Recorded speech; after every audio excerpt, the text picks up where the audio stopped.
বৈশ্বিক চলচ্চিত্রের সম্মানজনক আসর কান চলচ্চিত্র উৎসব। কান উৎসবের ৭৭তম আসরে গিয়েছিলেন অভিনেত্রী আসনা হাবিব ভাবনা। এই অভিনেত্রীর প্রিয় পাখি কাক। তাই কাকের সঙ্গে ভাবনার শখের খবরও কম বেশি সবাই জানেন। এবার কানের লাল গালিচায় কাক থিমে নকশা করা পোশাক পরে সবাইকে চমকে দিলেন এই অভিনেত্রী। তবে কাকেরা ভাবনার মনের কতটা জুড়ে রয়েছে সেটি প্রমাণ করলেন বৈশ্বিক চলচ্চিত্রের জাঁকজমকপূর্ণ আসরেও। প্রিয় পাখি বা ঢাকার কাকদের নিয়ে ভাবনা চলে গেলেন কানের লাল গালিচায়। কাক ডিজাইন পোশাক পরে কান উৎসবের রেড কার্পেটে হাজির হয়েছেন ভাবনা। সামাজিক মাধ্যম ফেসবুকে সেই সময়ের ছবি পোস্ট করেছেন এই অভিনেত্রী। যদিও কোনো চলচ্চিত্রের ব্যানারে নয়, নিজ যুগেই সেখানে গিয়েছেন ভাবনা।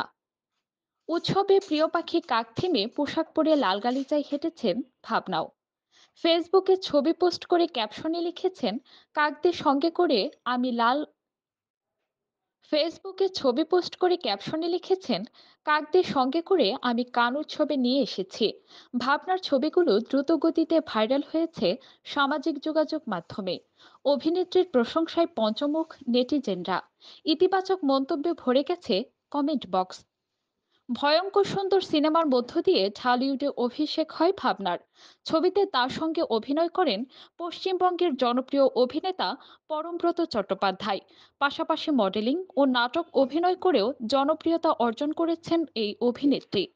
নিজের লেখা বইও প্রকাশ করেছেন ভাবনা।